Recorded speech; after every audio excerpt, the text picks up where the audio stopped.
Well, greetings and salutations, everybody. Welcome to the best damn movie-related show on the planet Earth, the John Campea Show podcast, coming from right here in our quaint little studio. I'm, of course, your host, John Campea, joined in studio today by our technical director, Jonathan Voico. Hello, everybody. Writer, director, producer, Robert Meyer-Burnett. Happy Juneteenth, everyone. And, of course, most importantly, thank you to you guys for being here, making our little show part of your day. And here's how our show's going to go.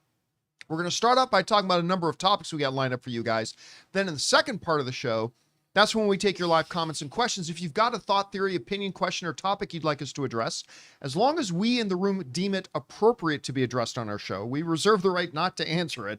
But go ahead and send it on into our tip link at www.streamelements.com/JohnCampea/tip. And here's the good news about the tip link. It's good 24 hours a day, 7 days a week. So if you're listening to this show, say either on Apple Podcasts or Spotify or your favorite podcasting app of choice, by the way, guys, make sure you go and subscribe to our podcast feed so the audio feed will be there if you need it. Or if you're watching this show a little bit later in the day when we're not live, you can still send in a question to that tip link. And if you send one in when we're not live, we'll just get around to answering it on our next episode. All right, guys. That down, let's get things started with this, shall we?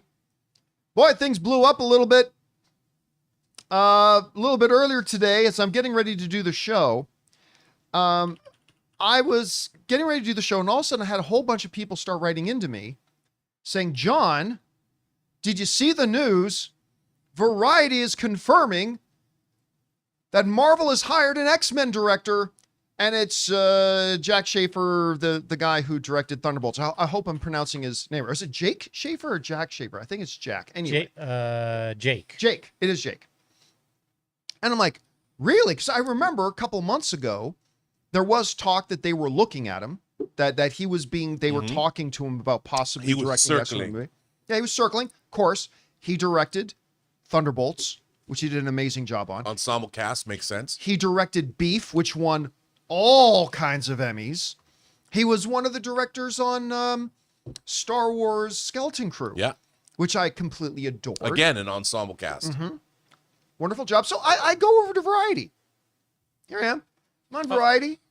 There's a story with... I think it's in the Pitbull story. I think it's a paragraph. Yeah, in so the I start Pitbull looking story. around. I'm like, there's a Bruce Springsteen story. There's 28 Years Death Stranding 2. I'm going through Variety. I'm not finding nothing.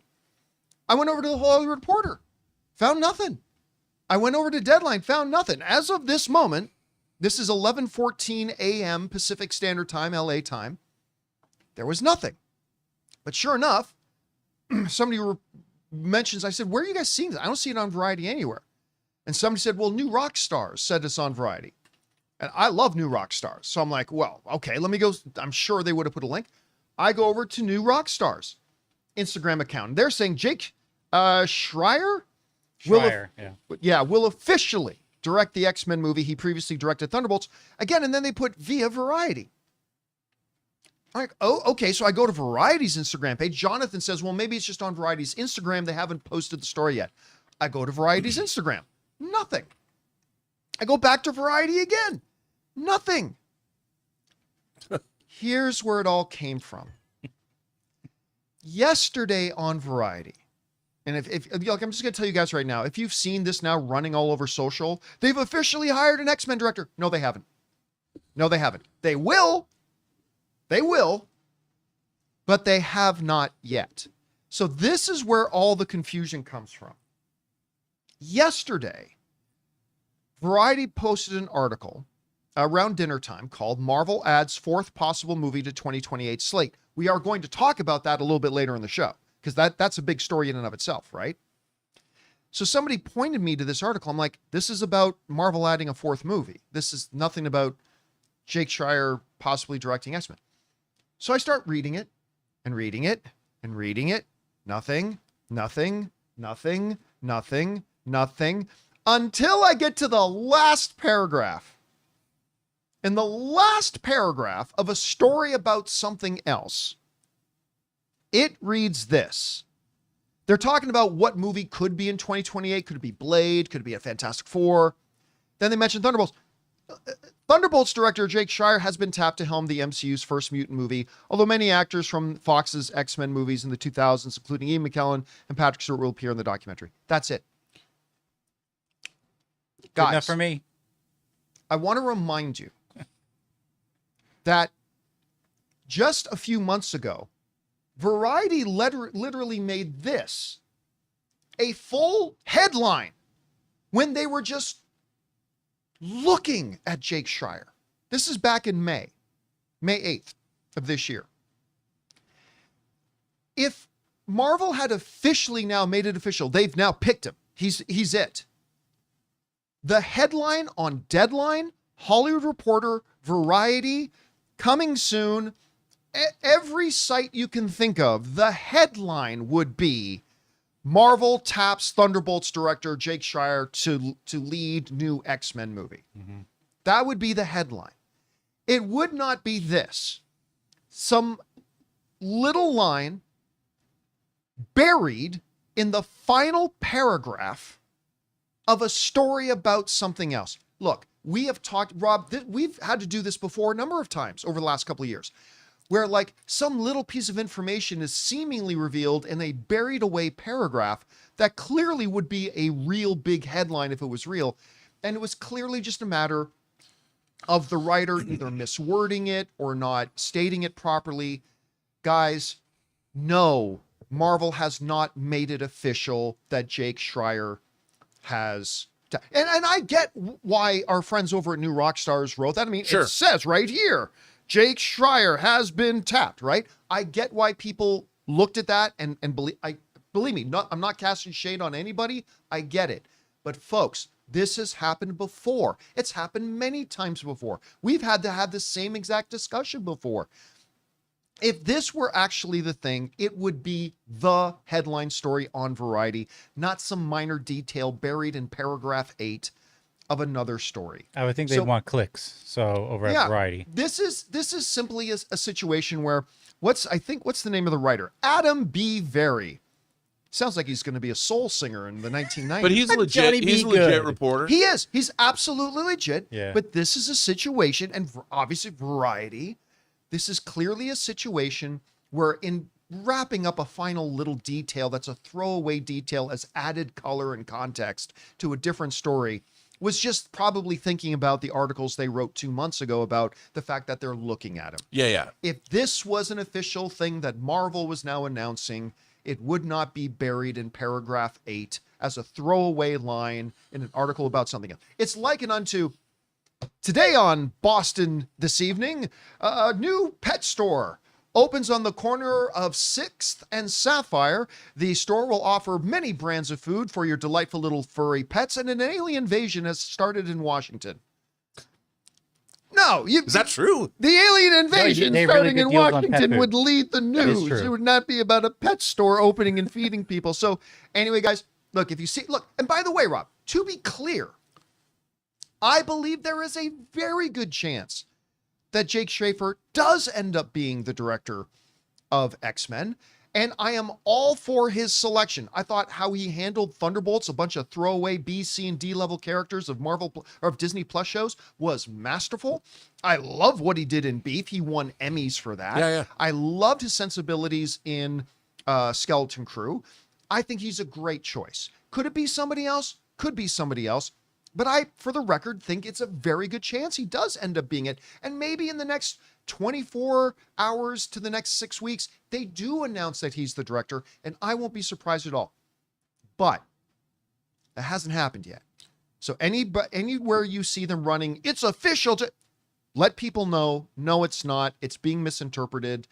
He probably will be the director of it, but it's just not yet. Anyway, Rob, you saw this whole situation unfolding. How did you see it? Well, to me, it's a little... we've been talking about this since I've known you. We've been streaming now all the way back to AMC Heroes for 10 years. And how many times have we talked about, look, you were the one that was always looking back. Let's find the source for this information. You were always digging in, and you'd be like, well, the word used in this particular article you found that was buried was the word tapped, not hired. Tapped is like, hey, man, you're it. Would you like to direct X-Men? Because we think you're great. Yeah, I think it was a little semantics mistake. Yeah, you're at the top of the list. It doesn't say hired. It says tapped. And if you were to do any research, Jake Schreier, how is it? I don't know. It's think Jake. I'm just calling our man. Just call him Jake. Our boy Jake. Schreier. It's he was tapped just like the article said. They're circling him. It makes sense. You know, the reason why Bryan Singer was hired to direct the first X-Men was because Lawrence Schuler Donner was impressed with the way he dealt with an ensemble in Usual Suspects. One of my favorite movies. And that it's the same thing. Directing an ensemble of actors is a hard thing to do. And if you show that you're adept at doing so, I mean, I don't think anybody would deny that the character interplay in Thunderbolts was great. You know, that everybody was defined, the way that the characters were set up and dealt with. And then the chemistry developed, between them. all of that. It would make sense. I mean, the movie's not called X-Dude, X-Man. It's X-Men. You know, you've got guys and girls and mutants and everything in between. That's what the X-Men are. You need somebody that can humanize these characters and make them work as an ensemble. And Thunderbolts, despite its, you know, relatively lackluster box office, although it still did okay, I guess, maybe not compared to what it cost, but still, it makes sense that they would hire him to come back because his talents, it's hard to get somebody to do. And like you said, it would not surprise me at all. It's official. Our boy Jake has been hired to direct X-Men, written by this person. It's going before the camera's thing. We're going to hire so-and-so. Who's playing Wolverine? We don't know if there's a Wolverine in this. Right. You know, we'll get some kind of a real story. Yeah. I would think Disney's publicist would want this to be a big deal. I don't know. Yeah, I mean, it's the problem is we jump over every. I love it. Fans are fanatics. I get it. We want to have this kind of engagement. We want to get excited. We want to report these things, but the word tap doesn't mean hired. And if you follow like you do, you follow the actual reporting. Our boy Jake was, as they said in May, he's been eyed to direct the movie. Yep. Hasn't been hired yet. And maybe, by the way, he has been hired, because another thing people have to remember is when something is verified in the trades, that means it had already happened. Yeah. It was done weeks or months ago, yes, and it's finally allowed to be announced because they're going to move forward with something. But I would ask everyone to look how many times they've announced a director for Star Trek 4. Yeah. About 4 different directors and different screenwriters, and so far it ain't never happened. And they were hired. And by the way, let me be very, very clear about this. This isn't one of those situations that does happen all too often, where it's like some Gus's gas station movie reviews.fart site says something and then everybody starts running with it. I get it. I get why some people, because again, this is variety. Yeah. This is not some hackaway thing. And it does say Jack, I keep on wanting to say Schaefer, which is of course the guy who did WandaVision. Right. Jake Schreier. And I do think he will be the guy. So again, totally get why the good guys over at New Rock Stars would put that in there. Totally get it. It's just that, guys, when you actually take a step back, look at the whole picture and look at it in context, that's not what's happening here. They have not officially made it that he is doing it yet. As of 11:25 a.m., I believe it can happen. I believe there's a good chance it's going to happen. Yeah. It just hasn't happened yet. Anyway, guys. Question is for you. Yes, Sketchcraft in the live chat saying, sorry, Jake. Yeah, like poor Jake Schreier woke up this morning, opened up his Instagram and saw New Rockstar says, I've been hired to direct X-Men. Sorry, Jake, it's Chinatown. Sorry, Jake. The two Jakes. The 2 Jakes. Anyway, guys, question is for you. What would you think, though, of Jake Schreier actually being the director of? I'm all for it. I love his track record. Like Rob said, he's shown he can totally work with good ensembles, young, older. I think it would be great, and I actually think it will happen. It just hasn't happened yet. Whatever you guys think, jump down to the comment section below and leave your thoughts there. All right, guys. With that down, let's move on to this, shall we? You know, Ironheart getting closer and closer. Now it's less than a week away. I think it's 5 or 6 days out from the debut of Ironheart. Now, it's only 6 episodes, which again is completely pathetic. I hate it when, even the ones I like, I hate it when the Marvel shows do that, but still, whatever, 6 episodes. And like a lot of series, the plan was to launch with multiple episodes. I do kind of like that. I like launching with multiple episodes. And as you know, according to Superhero Hype, the release schedule was the first 3 episodes were going to be released on June 24th, then 1 episode each week following. because it's 6 episodes, so it would take place over the 4 weeks. Well, in a move that I can only describe as screaming non-confidence, apparently Disney has kind of changed directions. It's now official, according to the Direct, that Marvel Studios will take a new direction for the MCU's next Disney Plus show by giving it a historic 2-part release. Instead of over 4 weeks, letting bad word of mouth get out there, they're now doing it over 2 weeks when it arrives. Over the years, Marvel has had an up and down run with its streaming releases, regularly adjusting its plans for how to deliver these premium stories to the public. Now, with Phase 5 about to end, thankfully, with a new episodic adventure, the trend continues to be a factor. Marvel Studios confirmed that Ironheart will be released in 2 parts, 3 episodes each. One on the 24th, and I assume, 3 episodes on the 24th. I assume then 3 episodes later on. All right. I am a fan of the MCU. And I remember when they first announced that they were bringing Riri Williams into the fold. I was a little hesitant because I'm just getting sick and tired of everybody in the Marvel Cinematic Universe having to have an Iron Man outfit and every character being turned into an Iron Man spinoff. But I said, we talked about it a lot. Riri Williams was an incredibly interesting character. You know, she was actually mentored in one of the comic runs, stuff like that, by Tony Stark, and they could do a lot of really good things with her. But then Black Panther 2 came out, and I really thought they did not do the character justice. So I actually got less enthusiastic about the idea of an Ironheart show when I saw that they didn't handle her right. Then the trailers for Ironheart have come out, and I gotta say, man, I have not found them to be compelling. I mean, that's putting it kindly. Now, of course, I'm going to watch it the day it drops, and I hope it's going to be great, but I have not found them to be compelling at all. And now this move by Marvel, already just 6 episodes, and it was just going to cover 4 weeks, them now limiting it to just 2 weeks, to me, that says to me, this studio that understands when you release weekly, you build positive word of mouth and momentum and all that kind of stuff. Look what happened with Andor, with viewership going up and up and up. Look what happened with WandaVision, with viewership going up and up and up. Look what happened with Agatha all along. Every week, viewership went up and up and up and up, right? To say, 4 weeks might be too long. Let's get this out and let's just get it off the books as fast as possible. Let's just make it 2 weeks. Now, when I mentioned this online today, had a bunch of people go, well, wait a minute, John. Andor released 3 episodes at a time, and you had no problem with that.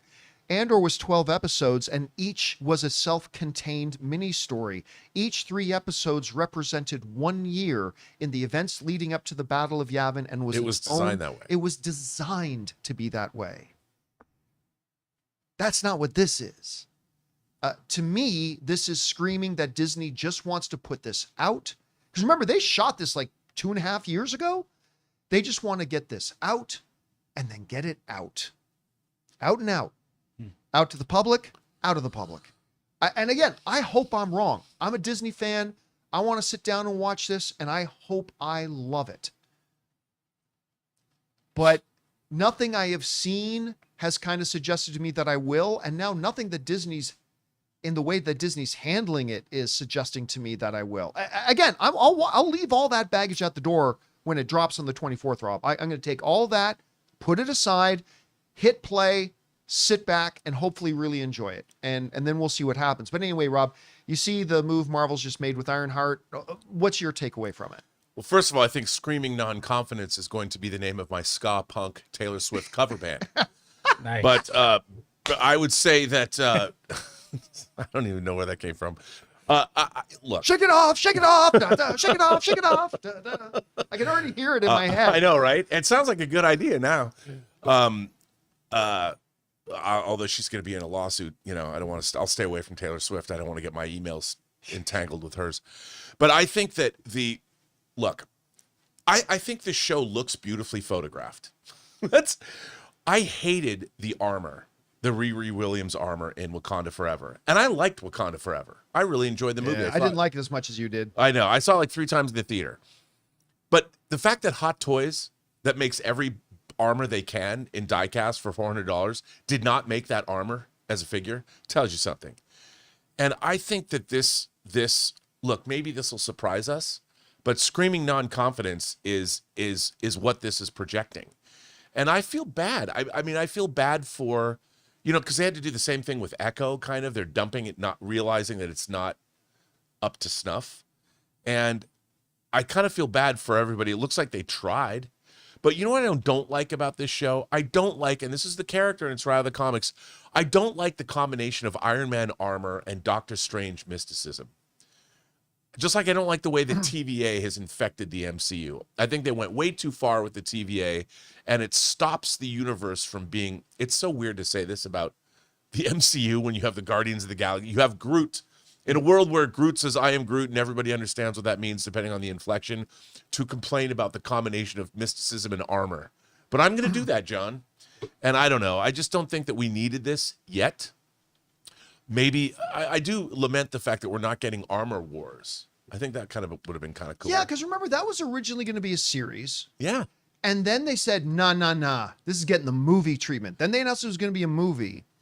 And then when Bob Iger came back and they said, we're going to cut back on some of the projects we have in store. That seemed to be, they never officially announced it was dead, but that seems to be one of the reasons. I was looking to see Riri Williams be more of a part of that, where she would be more caressed into the universe, because I thought she was shoehorned into Wakanda Forever. Well, and just for the record, I think Rhodey needs to play a bigger role in the MCU. I know. Straight, when you look at his character and what he represents and who he is, not only his connection with his lifelong connection apparently with Tony Stark, not only his position in the military and all and everything that he's done, it just seems like he really should be playing a bigger role in the MCU as a whole, and not the way they handled him in Secret Invasion, which was an atrocity. No, and Don Cheadle is all about that superhero He's life. one of the world's greatest actors. It's so good. Plus, his armor, his Iron Patriot Was Mark awesome. II armor in Endgame was dope. Anyway, guys, question is for you. What do you think about this? They're now just going to only have the run of Ironheart cover 2 weeks and then get it out. To me, this is, again, screaming no confidence. But I've had a number of things I thought didn't look very good and then went in and watched it and loved it. Maybe that'll be the case here. I hope it is. Anyway, whatever you guys think about this, jump down into the comment section below and let us know your thoughts. All right, guys. With that down, let's move on to this, shall we? Obviously, with Superman coming out, they're in the Philippines today, doing their press tour with Superman in the Philippines or in Manila. Salamat for doing that. And with Fantastic Four coming, and all the talk about the ticket sales records that have been hit and all that kind of stuff, you'd be forgiven if you forgot that there was another big, major, potentially huge film in Jurassic World Rebirth coming out. Now, the Jurassic brand is not as strong as it once was, but even the last movie, which wasn't great, made over $1 billion. And I gotta say, the marketing for this Jurassic Park movie has looked quite good to me. Like, again, it's only trailers. I understand it's just trailers, but it looks like they've recaptured something that's been missing from the franchise for a while. And it's been looking pretty good. Well, they had a premiere in the UK. And the first reactions for Jurassic World Rebirth are out. And they're really strong. Not everybody loves it. There's one or two that really didn't. We'll talk about those. But the general gist is, it's not the best story in the world, but it's a really fun, dinosaurs are scary again, exciting film. That seems to be the general consensus. As we jump over here, take a look. Here's some of the reactions coming out of that screening in the UK. Got to check out, says Aaron, got to check out Jurassic World Rebirth tonight, and it had a really good time with it. Was happy to see dinosaurs be scary again. Gareth Edwards did a great job in making you feel the scale of these things and presents them in such a terrifying way. Some great set pieces too. Mike Winkler writes from the Movie Guy, says, Jurassic World Rebirth was a lot of fun and had all the Jurassic feels. It doesn't advance the overall story much, but the story here is interesting and the characters are good. It felt like the original trilogy, which made me very happy. One scene in particular gave me chills. Draven Reacts writes, Jurassic World Rebirth is a fantastic addition to the franchise, delivering everything you want and more. From the action to the cinematography, Gareth Edwards knows how to craft a great dinosaur movie. This one captures the spirit of the originals and pulls you right back in. That's what I was saying from watching the trailers. Anyway, Ashley Carter writes, Jurassic World Rebirth is a solid entry into the franchise. Some really great action and stunning visuals. Love the new dinosaurs and how the movie leaned into how terrifying they can be. This one has the spirit of Jurassic Park and makes some nice callbacks to the original. The Connor Webb writes, Jurassic World Rebirth is everything you want. The plot can be silly, but who cares? The film is gorgeous. The dinosaurs are awesome, and Jonathan Bailey may be one of my new favorite actors. My heart was racing, and there was a moment where I was so happy I wanted to cheer. Then we got Jazz Tanking writes, Jurassic World Rebirth is a roaring triumph and perfect entry into the franchise. Loved all the new dinosaurs, and boy, are some scary. Get ready to fall in love with the Dolores. Loved it, and what a beautiful homage to the original. By the way, have you noticed that none of them are saying it's the best of the franchise? None of them are saying it's better than the original Jurassic Park, which is good to hear. Mike Reese writes, oh, Jurassic World Rebirth. This is one of the ones that didn't love it.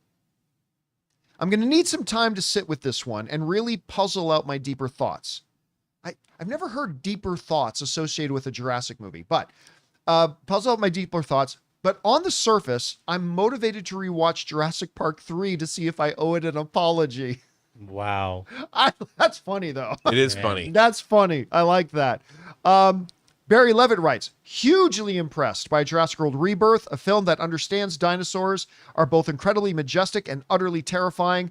The ensemble is fun, and the Dolores is the GOAT. Again, I have no idea what they're talking about, And Dolores, but I'm sure we'll find out.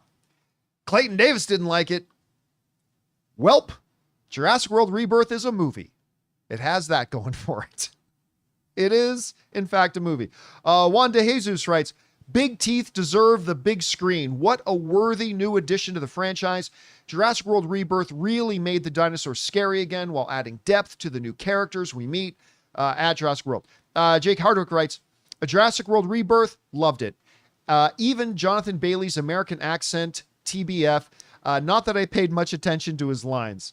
Anyway, and it just basically goes on. So most of them seem to love it. You know what it reminds me of, Rob, reading these reactions?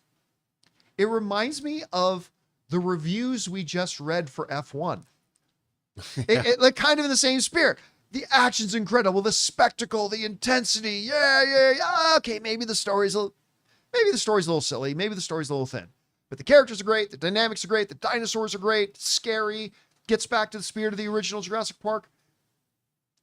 I'll be honest with you, this is everything I was kind of hoping to hear. And if this is going to be what I take away from it, I'll be incredibly happy. Anyway, you're hearing all the reactions to the movie. They're coming out of the UK. What's standing out to you?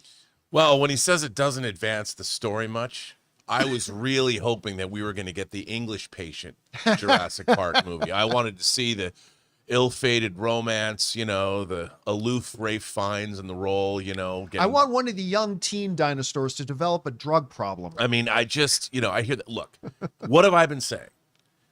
I want to see a scary dinosaur movie where a lot of people get eaten. There's lots of dinosaur action, sweaty, sexy dinosaur action set pieces. And it Glad seems, you said set. Yeah, you like that set? Yeah, yes. That's and look, but they're procreating. Dolores. They're doing. Yeah, they're making something. They're doing. Oh, that's Dolores. Yeah, Yeah, the mutant all right, I'm all dinosaur. down for it. Dolores is the mutant dinosaur. I guess Dolores is not a dinosaur, but the goat. So I'm excited to see all this. There's nothing here that, I mean, when I talk about movies, John, I talk about them at scale. Yes. It's like, okay, you've got, this is the 7th Jurassic Park franchise film. I mean, it's like it's Friday the 13th Part 8, The New Beginning, or whatever, 7 with the psychic girl in it. I mean, it's like, who cares if you get dinosaurs and the dinosaurs, the action's well staged. Look how they're shooting scale now as opposed to Yeah, like they're going back to ultra-wide what shot. Spielberg did except Spielberg shot in 185 because he knew he had to get the camera down. So Right. you need more of that. But whatever. I can't wait to see this movie. I just want a dinosaur because I have felt that the carnage and the horror has been a little lax. I want, there doesn't, I guess there's a kid in this movie too, but, I just want to see dinosaurs chomping. I want to see blood all over the screen. I want to see A24's version. Well, there, where a yeah. dinosaur eating people learns he wasn't eating people, he was eating his feelings. There you go. Or better yet, the person that was involved finds out that He's eating it your wasn't a feelings. dinosaur at all. It was all in that person's mind. That's right. And, really she had a psychic connection to 65,000 or 65 million years The ago. dinosaur was actually her boss at work. There you go. In a big manifestation in her imagination. That's it. That That would extend the story, John. It would expand. And by the way, I'm not trying to make fun of anybody who doesn't like it. I haven't seen the movie. I may Right. not like it. Right? Not But everybody's going to like everything. That's perfectly nothing wrong with that. It is what it is. But it is what it is. So we'll see. We'll see. But right now, Because Dominion did not give me my Jurassic Park thrills. one of our live viewers says, "Eat, pray, dinosaur." So there you go. That's the next I one. am in. Make that movie. I am in. All right, guys.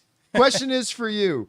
What do you think about these reactions we're getting for Jurassic World Rebirth? I love them. This is exactly kind of what I was kind of hoping to get out of it. Maybe we'll feel the same way. Maybe we won't. It's opening in just a couple of weeks.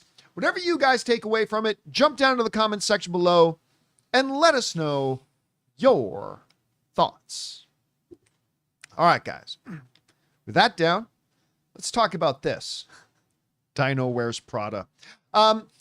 Again, So a good idea. I went to go see Elio yesterday, and I shot an out of theater reaction to it. The problem was it was so windy, the audio was useless. The audio was completely useless on it. So I decided I would just wait and give you my thoughts on Elio today. Now, as of right now, Elio's got a good critic rating. I mean, if you go over Rotten Tomatoes, it's got an 80% or 86% out of 80 reviews.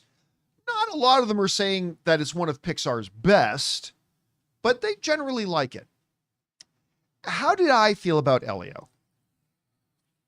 I generally like it. It's okay. It's okay. Is it worth seeing? Yeah, I think it's worth seeing. Is it in the top half of Pixar films? No, I don't think so. It's a movie that does not have many laughs. It tries to have laughs, but it doesn't have many laughs. It's a movie that tries to have some emotionality through it, and it doesn't do a good job of it till the end. I got to tell you, once you get to the ending of this movie, there's a couple of big emotional payoffs that even I found myself in the theater getting a little bit choked up at. Me and Ann both. Like, the emotional payoffs at the end were very, very, very well done. That's good. And it kind of saves the movie, to be honest with you. The ending of this movie kind of saves the movie. But, it opens up with something I think the marketing should have led into. Like, we know from the trailers that Elio's living with his aunt, being voiced by Zoe Saldana. But they kind of lean more, the opening of the movie kind of leans into the fact that this is a kid who has just recently lost both of his parents. And he feels now very alone. And that is something, while I get, oh yeah, he's living with his aunt. Clearly something happened to his parents, right? But I think the marketing could have done itself a better service by leaning into that a little bit, because the opening of the film, I felt kind of emotionally connected to Elio. And I found myself wanting to cheer for this kid now, because it goes deep. Like, this kid now just utterly, completely how he feels alone, and his aunt struggling with what to do with that and how to deal with that. It then becomes very formulaic. And it then becomes incredibly predictable for the last half of the first act, all the way through the second act, a little bit into the third act. The characters that we see in the trailers, like these alien beings that are the representatives of this great thing that Elio wants to now go join, they're very empty. Like, you think of these great side characters, animated side characters in anime. You think of Lemure, or Cogsworth. Right. Right. Like, these excellent Zazu, these excellent secondary side animated characters that really bring new color and depth to a story. These alien creatures we see in the movie are just kind of empty calories. They really don't add anything other than context, really a bit. So they're not really there at all. again, the strongest element of Elio for me is Elio himself. It's like you do find yourself really liking the kid, and the kid is a problematic kid at that. It reminds me a little bit of Lilo, which is great. Lilo is a wonderful little girl, but she can be bad sometimes, right? And this kid does some things that you would drive you crazy if you were a guardian of him. The adventure doesn't really work very well. The humor in it doesn't really work very well. The strength of the film is when it gets into its heavier emotional moments that really make you feel something for the characters and what's going on, and kind of gets you choked up a bit. That's when it works great. And I think they should have leaned into that a little bit more. And again, it ends strong. I like the main character. So overall, I'm saying I kind of like the film. I kind of like the film. I actually told you, Rob, when you came in this morning, because you haven't seen it yet, but I told you when you came in this morning that I actually think you're going to like it a little bit more than me. Yeah, which fascinates me. Because they do, I want to know what I can say without saying too much. They really lean into sci-fi with how it's sometimes at best grounded in reality. Okay. And that's, I'll just say the opening scene of the movie is like the kid is in a space museum. And the stuff that, and I won't talk about anything that happens in there, but it's like, I'm watching this stuff and I'm thinking, Rob would really like this. I think you're going to appreciate some parts of it more than I did.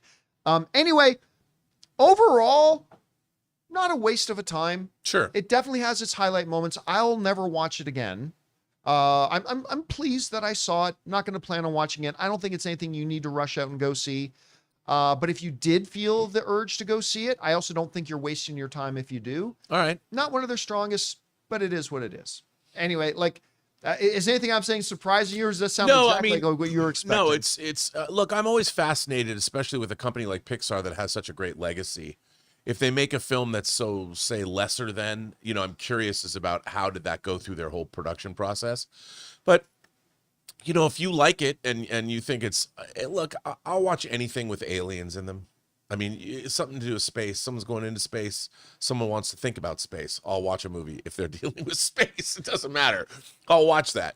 But, I want it to be better. But I'll go see it then if you recommend it. It's a light recommendation. Again, keep that in mind. It's a light recommendation. But anyway, that's my thoughts on Elio. Guys, did you have a chance to see it? What did you think about it? If you did, again, it's got an 86%, and I get why, because if I put a vote on there, it would be a positive one. I just didn't love it. I don't think it's one of Pixar's top half of their movies, even the top 2/3. I don't think it's the worst by any stretch of the imagination either. Anyway, whatever you guys think, jump down to the comment section below and let us know your thoughts. All right, guys, with that down, we still got a bunch of things that we need to talk about here today, including we're going to play a little game of true or false since you guys sent in a whole bunch of scenarios for us. Also, the reviews for 28 Years Later are finally out. I'm going to go see it today, and the reviews are finally out. They're pretty good. Also, we may have just gotten, without official confirmation, the release date for X-Men, the live action movie. Why should you believe that? Maybe why you shouldn't. We'll talk about these things and a few things more. But before we do, we're going to take a quick second and thank one of the sponsors of today's episode of the John Campea Show podcast, our friends at BetterHelp. Guys, we want to take a second and thank a sponsor of today's video, BetterHelp. Guys, one of the things that's really frustrating to me is that there's still a lot of stigma around men's mental health, but it should not be that way. Men are expected to always stay strong, keep it together, provide, perform, and yet over 6 million men in the US experience depression each year, and many go undiagnosed. It's okay to admit that you could use some help. Real strength is being able to say, I need to talk to someone. That's where BetterHelp comes in. With over 35,000 licensed therapists, BetterHelp is the largest online therapy platform in the world, having already helped over 5 million people. And it's super convenient. You can join sessions from anywhere, whenever it works for you. You can even switch therapists anytime at no extra charge. And the results speak for themselves. BetterHelp has a 4.9 out of 5 rating on the App Store with over 1.7 million reviews. So guys, if you're feeling the weight of the world, don't carry it alone. Talk it out with BetterHelp. As the largest online therapy provider in the world, BetterHelp can connect you with mental health professionals who understand what you're going through. Our listeners and viewers get 10% off their first month at betterhelp.com/Campea. That's BetterHelp, HELP.com/Campea. And thank you to our friends at BetterHelp for sponsoring today's episode of the John Campea Show podcast. All right, guys, with that down, let's move on to this, shall we? You know, after today's show is done, I'm going to be heading out to go see 28 Years Later. Movie that a lot of people thought we would never see, and yet here we are. And by the way, just in case you didn't know, they've already now wrapped production on the sequel to this. The Bone Temple. The Bone Temple. They've wrapped production now. It's already, a lot of people don't even know there's already another one coming. It's already wrapped production. It comes out in January. Is it that so? Oh, that's right. It does Yeah. come out in January. So that thing's coming out. They're all wrapped production. And they showed us a big preview for the Bone Temple at CinemaCon back in April. And it looks awesome. It looks really good. But anyway, we've been looking forward to 28 Years Later. The trailers were great. There is no discharge from the war. I mean, the trailer looks intense. We got Kraven the Hunter in it, which, you know, Ricky Tikki-Taki in there at his finest. So looking forward to that. I've been looking forward to it, but I was kind of concerned that we hadn't been seeing the reviews drop in. Well, the reviews are out, and they look pretty damn good. As of this moment, with 107 reviews in, 28 Years Later is holding a 93%. 93%. Let's go over and take a look and see what some of them are saying. I'm going to see if I can just focus on some of the... where are the ones? Let's just go with the top critics for now. Let's see what they have to say. All right. So we've got the RogerEbert.com says, a deeply earnest film, a picture whose sincerity is initially off-putting until it's endearing. Our friend Perry Nemiroff writes, not only is 28 Years Later well worth the wait, but the story benefits from the lengthy gap between installments. It delivers big with rage virus spark tension and action, but also takes an unexpected turn that's staggeringly refreshing and effective. Screen Crush writes, a great zombie series refuses to die. Arizona Republic writes, Boyle controls every frame. Don't let the mind-bending chaos of the chase scenes fool you. This is a technical marvel. Slant Magazine writes, the film's conception of the future perceptively looks back to humankind's primeval past. The Associated Press liked it, writing, this is an unusually soulful coming-of-age movie considering the number of spinal cords that get ripped right out of bodies. Time Out writes, Boyle reinvents the zombie movie as a bloody pop art installation. The Film Verdict, and they all like it, writes that as these two modern masters of genre subversion have matured, they've also figured out a way to check off the boxes of thrills and gore and suspense while also finding something real to say about perseverance, hope, and love. That's everything you want in a zombie movie. That's those are the things I'm looking for to check off in a zombie film. You could have been describing Jurassic World Rebirth here. Vanity Fair loves it. Writing grim and strange 28 years later, Boyle once again following the irregular rhythms of his brain. I mean, and it goes on and on. We got Newsday didn't like it. The one in here I found that doesn't like to say 28 years later tries hard to outpace the original film and keep up with culture at large, but instead it lumbers slowly behind. They got Esco News in there. Yeah, you found it. So again, on and on. They just all the top critics. And that guy that guy you just read gave it 1.5 out of 4 stars. So, hey, listen, movies are movies, man. They're going to hit people in different ways. This one clearly didn't work for him. And that's he just fine. didn't like that Jai-Ho zombie music number that they put over the end credits. Jai-Ho. Listen, you put a Bollywood dance number in the middle of this movie, I'm going to proclaim it the greatest movie of all time. Yeah, man. I mean, it's going to outdo Thriller. This is, I also just want to read Variety's here. Variety's review of it says, typically we look to adrenaline-fueled entertainment for catharsis. Boyle's thrilling reboot offers enlightenment as well. Oh, he also confirmed the director of Fantastic Four, Part 2. That's cool.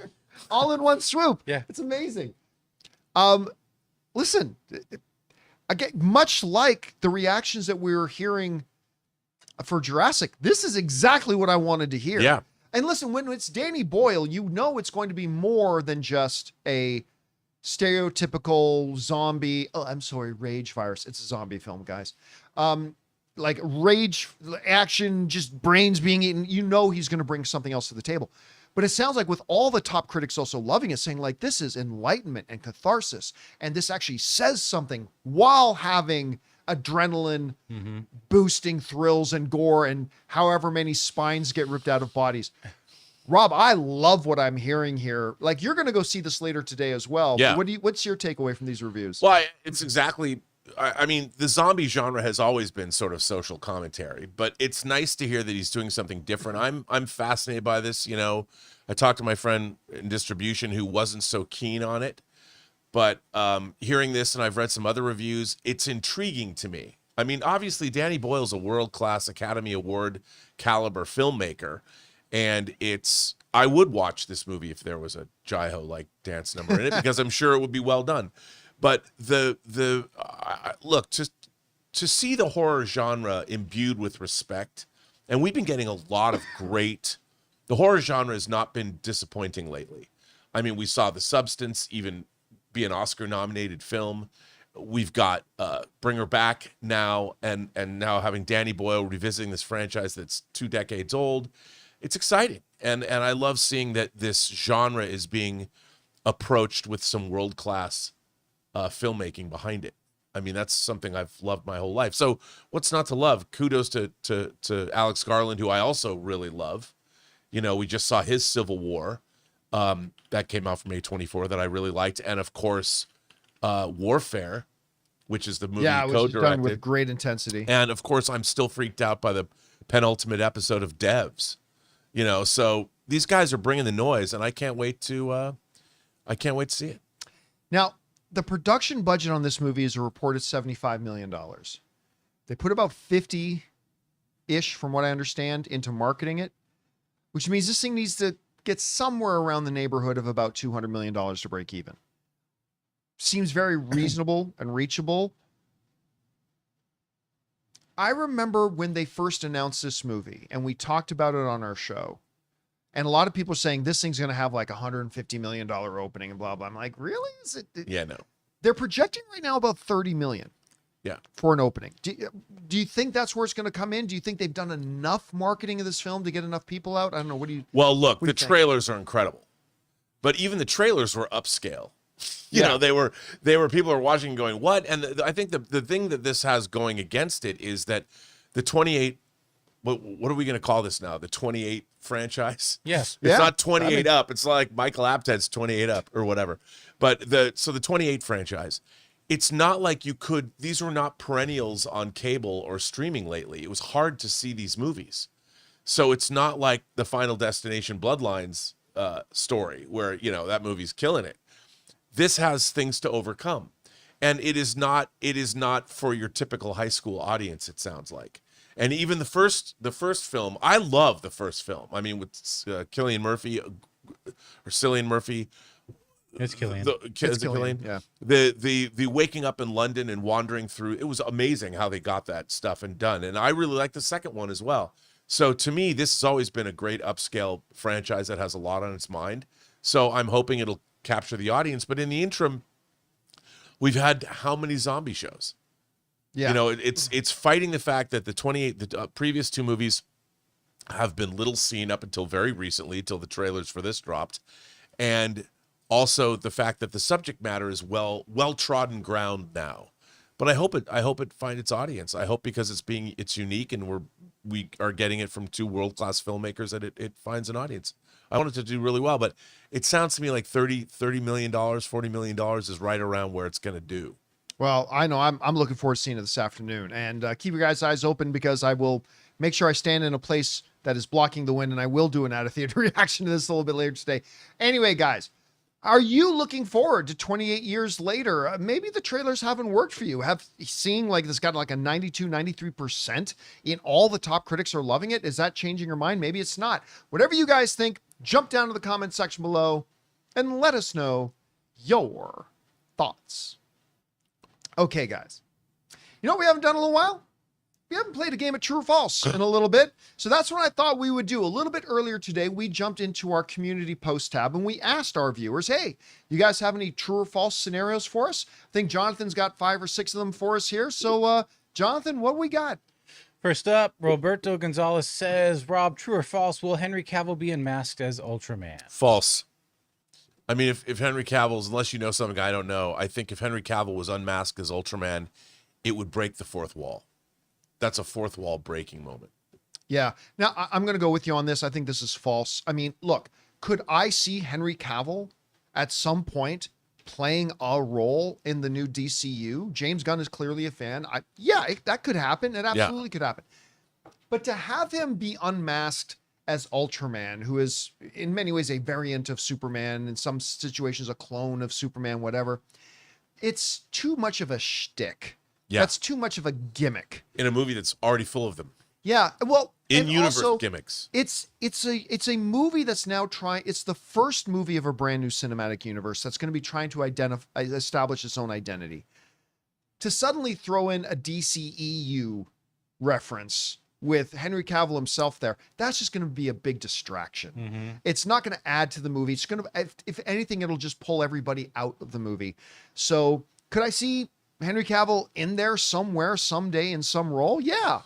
As Ultraman, no, that's a leap too far. So I'm going to say it's false. All right, what's next? Avatar enthusiast says, John, true or false, Ironheart will not tie into the rest of the MCU and will be a standalone project. I think that's true for the most part. Now, of course, will there be references to the larger MCU universe? Yes. Do I think that the events of Ironheart are going to be pivotal for setting up Fantastic Four, or going to be pivotal for setting up Doomsday? No. They've already kind of said that they're going to start leaning into their shows, that while the Disney Plus shows are going to be in the Marvel Cinematic Universe, that they're going to treat them more as standalones in many ways. So I see this one as being pretty self-contained, and I don't see it having major implications on the wider MCU. Rob? I totally agree with you. I mean, obviously, Riri Williams is already a part of the MCU, but I think moving forward, this is not going to be pivotal. You know, it's going to be like a good comic miniseries, a story that is sort of unto itself. It's about the character, but it doesn't have huge ramifications on the rest of, unless you're introducing a character like Longshot. Daredevil Born Again just did exactly that. It was completely inconsequential to the larger cinematic universe. It's really more of its own story. All right, what's next? Well, we got Joseph Mayu, who says, Rob, true or false, Avatar 3 is the first Avatar movie to make less than $2 billion. False. This movie has Mordor orcs. It's got orcs. I mean, it's got Mordor Na'vi that have forsaken Iowa. It's got aerial battles. It's got a gigantic Mount Doom erupting. I'm already in. What they showed us, the high frame rate footage, 3D footage they showed us at CinemaCon, while it was just kind of disjointed because it was just scene after scene after scene, it was awesome. I mean, it was awesome. I think that this movie, it's going to do for volcanoes what A Way of Water did for water. I mean, I can't wait to see Earth, Air, Fire, Water. Bring it on, baby. I can't wait to see this movie. I'm an unapologetic Avatar fan. And by the way, why does anyone ever want to bet against Jimmy C? Never bet against Jimmy C. Agreed. But I'm going to say that the statement is true. You're wrong. Now, I'm not betting against the movie. It's going to be a top 10 money-grossing film of all time. Yeah. James Cameron is going to have three films. Sorry, 4. James Cameron is going to have 4 films in the top 10 gross. He's going to account for almost half of the top 10 highest-grossing films of all time. But part of the success of Avatar was novelty. That's part of it. True. And by the way, novelty is not a bad word. And so as the novelty started to fall away, you saw Avatar 2 made $600 million less than Avatar 1. Still made $2.3 billion. And it really, now most of that 2.3 was built on the excellence of the film rather than the novelty of the original world of the Na'vi and all that, and the James Cameron movie magic and everything. I see this movie making 1.7, 1.8, 1.9 billion. But yeah, I do see it coming in less than Avatar 2. Again, it'll be in the top 10, maybe top 7, top 8 highest grossing films of all time. but I do think it will drop just below the $2 billion mark. And so, again, that's not betting it. Saying you're going to have one of the top 10 grossing films of all time is not betting against James Cameron. But I don't think it'll be over 2 billion. So I think your statement is true. We're going to disagree on that one. All right. What's next? Just some Mexican with a mustache says, true or false? This goes to John, actually. Spider-Man Brand New Day will make more money than Spider-Man No Way Home. Absolutely false. Absolutely false. Listen, Spider-Man No Way Home, the movies are going to be big. The Spider-Man movies are going to be big. All right. There's no taking away from that. They're going to be absolutely big. But the timing of when it was a perfect storm of things. The timing of when exactly that movie was coming out, right on the heels of Endgame. The fact that you had like the multiversal crossovers of the old Spider-Man and all that other kind of stuff. It was a perfect storm, leading it to being one of the highest. Spider-Man No Way Home currently sits as the 7th highest grossing film of all time. Where the Marvel Cinematic Universe was when that movie came out is a very different place than the Marvel Cinematic Universe is now when this movie's coming out. And so I think it'll be big. I think it can definitely be a $1 billion club movie, but do I see it making $2 billion? I do not. So I'm going to say, what was the question again? It will make more than Spider-Man. No, I'm going to say false. It's not going to make more than Spider-Man No Way Home. Rob? I totally agree with you. I mean, again, Spider-Man No Way Home was a cultural zeitgeist moment, certainly for the MCU and for everybody else who ever liked Spider-Man. It was the build up to it, all the hype around what would they or wouldn't they, and finding out what happened. It doesn't have that going for it. I mean, and even if they move it and it comes out between Doctor Doom or Doomsday and Secret Wars, I still don't think it's going to make which more they money. Still have not moved it, by the way. No, I know, and they haven't, because it's just going to be, it's adjacent to it. It happens at the same time. I mean, I'm sure they'll caress something in somehow. I don't know, but I don't think it will. I agree with you. All False. right. What's next? We got Tyler. So, Rob, true or false? F1 has similar acclaim to Top Gun Maverick, receives a Best Picture nom. I'm going to say false on that one. I think F1 is going to be wildly entertaining, but I think the formulaic nature of the story that they're locked into, I mean, it's a car racing movie, is going to keep it from being a Best Picture nomination.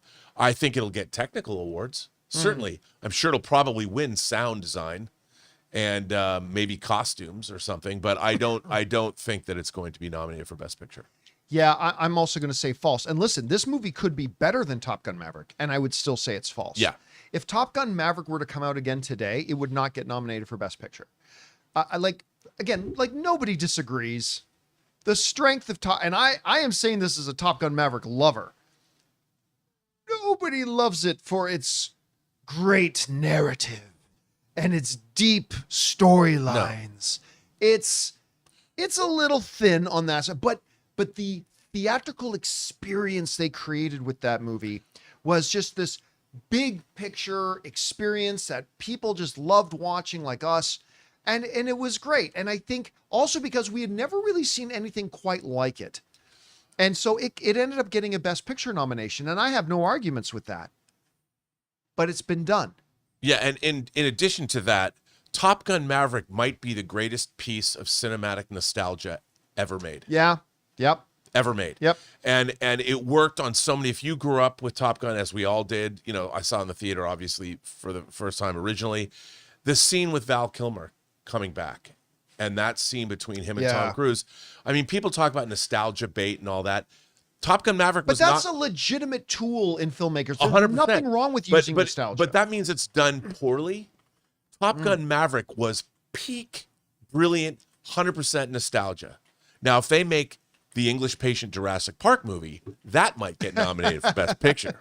Yeah, I think even if F1 is even a little bit better than Maverick, I don't think it gets a Best Picture nomination, because that sort of film we've already had in Top Gun Maverick. And if you're not going to offer something new to the table, like with a much better, deeper story, more meaningful, with some, as they talked about in 28 years, with some catharsis and enlightenment, which it doesn't sound like it has, then no, I don't see it getting a Best Picture But nomination. I want to be clear. That doesn't mean that F1 isn't going to be a great film. Oh no, absolutely. You know, I yeah, mean, 100%. what we saw, I can just tell you from the first 10 minutes we saw, it's a blast. It is an absolute blast and a half.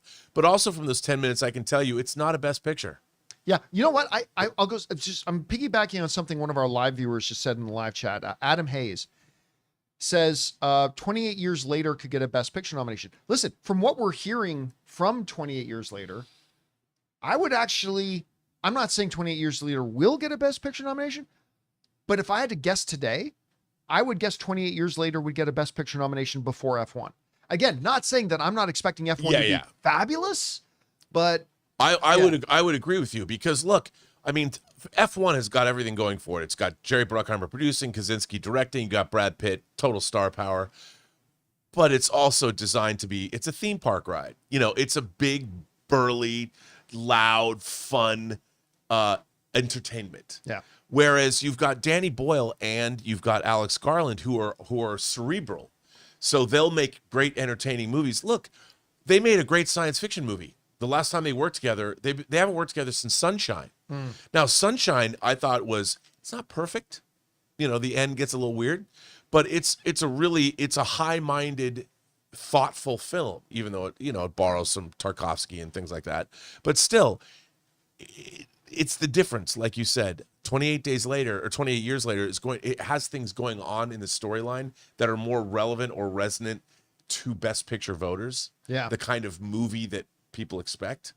Whereas I don't think F1 has that. It would be interesting to have this conversation again once we've seen both. Yeah. It'll be interesting to see how we look back on this conversation at that point. All right, I think this is our last one. What's next? All right. We got hat phone stapler to John. True or false? Rey will appear in the Starfighter movie set after Rise of Skywalker. First of all, I cannot wait for Star Wars Starfighter. You got Sean Levy directing, Ryan Gosling. Maybe it's connected to what's the name of his new movie again? Project Hail Mary. Maybe this is a shared cinematic universe with Project Hail Mary. He gets out there in deep space and he finds a galaxy far, far away. And who did they just? Was it Mia Goth that they just announced joined it as well? Yeah. I cannot wait for this movie. Sean has been killing it as a director for like the last 10 years. Ryan Gosling has his choice of projects, whatever he wants to do right now. He could be in a Best Picture winner with Project Hail Mary. I cannot wait for this movie. There is no cold chance in hell that Sean Levy will put Rey in this movie. No chance in hell. You will have to pry this movie from his cold, dead hands because he has specifically talked about in numerous interviews that one of the things that has really attracted him to wanting to do this project is that it's all new. Right. It's all new. Kathy Kennedy could come, and I'm not saying she would do this, but I'm saying Kathy Kennedy could come to him and say, hey, you know what? We decided we want Rey in this movie. He said, great. Tell me who you find to replace me as director. That's what Sean Levy would say. So I'm not going to say false. I'm saying fuck false. Like no chance false. No way this happens. Zero. Anyway, Rob, what about you? Zero. Yeah, I just wonder if the real steel robots will cameo in the background somewhere. That's what I'm curious about. And then Free Guy can pop up in there. There you go. No, I don't think Rey's going to be in this movie. First of all, it would derail whatever story they're telling because it would suddenly couple this with the Skywalker saga. It would immediately tie it in. Like, what's she going to be doing if not training Jedi? And I think that's the entirely wrong approach. What they're trying to build here, remember, is they want this to be a franchise movie. They want to have Star Wars Starfighter 1, Star Wars Starfighter 2, and Star Wars Starfighter 3. And if they're tied, they want to do something different that's outside of the central family saga. And that makes a whole lot of sense. That's what Star Wars needs to do to move forward and succeed. They want to have their own Top Gun within the Star Wars universe. I mean, Top Gun Maverick was a Star Wars movie. They were attacking the Death Star. Yeah. I mean, I got to get to hit that exhaust port. It's not much bigger than 2 meters. We were, bullseyeing Womp Rants back home. Couldn't be much bigger than 2 meters. I mean, that was basically it. It was an attack on the Death Star. Again, this is not me taking anything away from Daisy Ridley or the Rey character. I'm just saying the thing about Sean Levy is he's made so clear is that it's new. And yeah, if they suddenly try to shoehorn in Ray, it would be a mistake on so many different levels. So yeah, absolutely false. All right, guys, that'll wrap up our little session of true or false. Thank you so much, everybody who sent in those scenarios. Remember, guys, every once in a while when we do these games like what's more likely or true or false, we jump into our community post. So keep your eyes there and we ask you guys to send in submissions. All right. With that down, guys, let's move on to this, shall we? You know, there are a number of dates that are listed out there that Marvel could be, you know, putting out some movies on and stuff like that. And they hold these dates. Sometimes they mean things and sometimes they don't. Well, Marvel just announced that they have put a hold date on December 18th, 2028. And a lot of people are speculating, and I think for very good reason, that that movie is going to be the X-Men movie. We'll talk about why here in a second. First, let's jump over to coming soon. And we'll get from, this is what they said. A new Marvel movie scheduled for release in 2028 has sparked speculation about which superhero team or character will lead the film. Fans are now debating whether this marks the long-awaited debut of the X-Men. If true, the film could signal a major shift in Marvel's post-Secret Wars direction and bringing mutants into the scene. Disney has officially added a fourth, now this is interesting, a fourth untitled Marvel Studios film to its 2028 release schedule for December 15th, 2028. This follows previously announced Marvel titles dated for February, May, and November in 2028. I don't think there's any chance that all four of those are going to happen. I don't think they're And they haven't announced what they are. Yeah, they haven't said what they are. I don't think they're actually going to have four movies come out in the same year, especially because Bob Iger said we're going to cut back a little bit. So I don't expect we're going to see four movies. One of those will be replaced. All right. So there's been a number of other bits of speculation floating around in different articles. All right. Some are saying it could be finally the Blade movie. Some are saying it could be a Fantastic Four 2. And these are all possible. These are all possible. But I'll tell you why I believe, and what could be wrong, but why I believe they are indeed talking about that is going to be the first X-Men movie. Here's why. You know what Disney releases in Decembers? They release Avatar movies and Avengers movies. December is the prime, juiciest, absolute best month to release your movie. If you think it has big box office potential, if it's a grand scale movie, there is more money to be made in the month of December than any other single month of the movie release calendar year. And that is why Disney has primarily been putting their biggest, juiciest things in there. Avatars, now Avengers films. We've got Avengers Doomsday coming in December of 2026. We've got Avengers Secret Wars then coming, I believe, in 2027. Now they're staking out 2028. Do you use that date for Blade? I don't think you do when it's an unproven property at this point. Vampires scream Christmas to me, John. Yeah, they certainly do. Do you use that to put out Fantastic Four 2? Well, they're not putting Fantastic Four 1 out in a December, and right now they don't know how Fantastic Four is going to do ultimately. But you know what does make sense? Some people would say like a Black Panther 3. They got some course correcting to do with their Black Panther franchise. Although I do think that's one of the movies they're going to put out in 2028. Yeah, that is going to be one of the 2028 movies, no doubt. But is it the December of 2028 movie? No, to me, guys, the most logical answer here is X-Men. This is it. The X-Men is the title that is a December release date worthy thing. Now, some people might think that following on the events of Secret Wars, maybe they want to come out with the X-Men movie sooner than 1 year. But you know what, Rob? I just think, what else could it be other than a secret Avengers 7? Or, 1, 2, 3, 4, 5, 6, yeah. That maybe it's a secret Avengers 7 movie. That's the only other thing I really think it can be.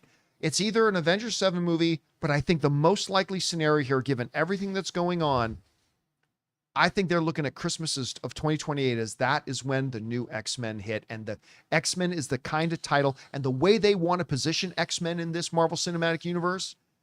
I think you give it the highest possible pedestal you can, and that's the December release date. So that's why I'm going with this. Rob, do you think the December thing could be X-Men? Even if you do or don't, what do you think the other top contenders are that could be that December, that juicy December release date? Okay, first of all, I do think that you nailed it in terms of all your cogent reasoning. That Brad Jackson saying it's for Ironheart the movie. Yeah, that X-Men would be that day. But but you also said what I was going to say. I've been waiting to say this, but you said it first. I think they're going to split Secret Wars up into 2 movies. So you think it's going to be 3 films? Yes. And I think it's going to be that's why it's a newly scheduled film. Because they've only just now realized it's like the battle of it's like turning The Hobbit into 3 movies. I always suspected that what they are trying to do is the amount of money that they're spending on these films, and they're shooting them all at once. You know, they're shooting Doomsday, they're shooting it all at once. I think they've realized that they need 3 movies. That Doomsday is so big. Doomsday has to do so. By the way, this is just I know nothing. I have heard nothing. I know nothing. I'm just speculating. The fact, I was thinking about this the other day when they announced the fact that they just announced this and put it on their schedule.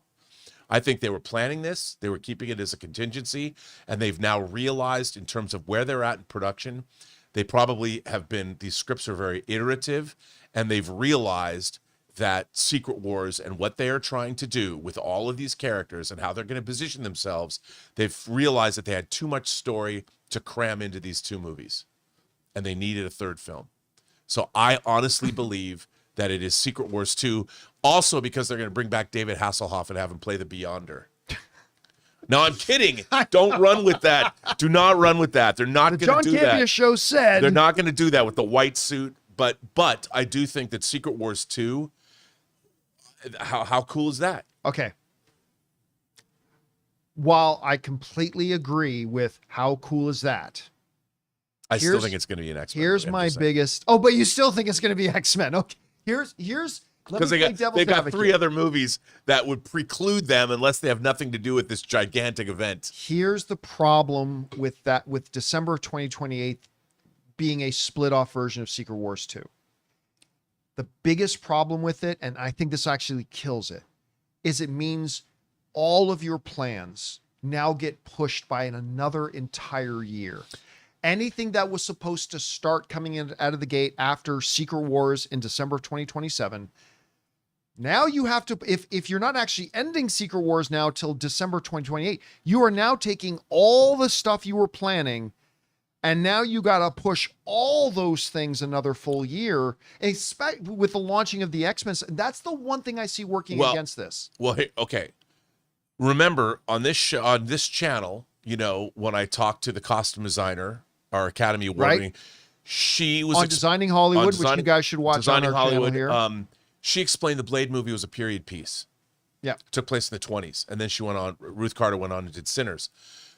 If Blade is a period piece and they're going to make Blade and they haven't completely altered it, that movie could come out between Secret Wars 1 and 2 if they did that. If it's a standalone, movie, you could make a Wakanda 3, which could be a story that could be outside of the timeline and where something happens where you could tell that tale that might not affect what's going on because maybe it's outside of what's happening, or it can tie into what's happening.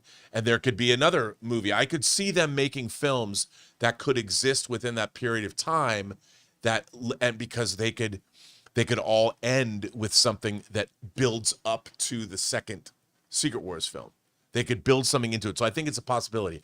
Do I still think look, I just think that'd be rad. I think it'd be totally cool. Do I think it's going to happen? Probably not, but I think the possibility is there because they've realized they have too much story. And I think it would be cool. But see, I think, okay, let's follow that thread for a second. I think that if they so mismanaged Avengers Secret Wars that they didn't even realize it was going to be too big to be one movie, and they decided, let's split this into 2 films, They're going to have a real problem with the ending of part 1 because it's going to leave everybody really dissatisfied because it'll be an artificial break. But if even then they decided, no, we got to split this into 2 films. I think part 2 comes out 2 months. I think it comes out in like February or March of 2028 rather than December of 2028. You know what I'm saying? I think that let's just go with this scenario. Sure. I think they've already decided to make Secret Wars into 2 movies. I think that was always the plan. I think maybe not always the plan, but it was a possibility that was floated with the development of Doomsday and because this has been very iterative as it's gone on. And I think they had a contingency. I think they knew that Secret Wars could be split into 2 parts. They were waiting to see if it was going to happen, but they already know how it was going to work with these other movies they scheduled. I think they knew. I think they knew what they were going to do, and I think that, of course, this is just me because I think it'd be rad. I think it'd be cool. But if you had to put $50 on it right now, what's the movie coming out in December of 2028? You know what? Because to gamble, I would say the obvious answer, sure, it's X-Men. But I'm a gambling man, and I think it would be pretty rad. And I think there, in terms of the level of hype, I will bet that 50. I don't have it with me right now, but I will put that $50 on the table. Maybe we can give it to charity. I will bet. Well, I mean, we could both be wrong, right? Like, yeah. Yeah. It could not be X-Men. It could not be. I just wanted to be Secret Wars 2. See, I would be very unhappy unless, Secret Wars comes out December of 2027, and then part 2 comes out 2 months later or 3. Then I'd be kind of happy with that. But if I had to wait another year for the conclusion of that, I'd be pretty upset. But I'll tell you something. But what they're going to do is there is going to be that. But they're going to give you these movies that are going to lead up. They're going to fill it all in. And X-Men will be the fill-in. It's going to be an epic. They're going to give us this epic tale because I'll tell you something. Doomsday and Secret Wars is too much to stick into 2 movies. It's not like we had Thanos and we knew he was coming and they slowly built up to all this stuff and everything. You went from the destruction of Asgard. You had all these movies building up to these 2 giant films. They have to plant the seeds and basically start this story.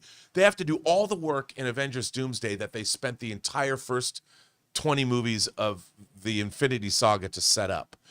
And so Doomsday has to do a lot of heavy lifting to lead into Secret Wars. And I think that's why they're going to give us 3 movies.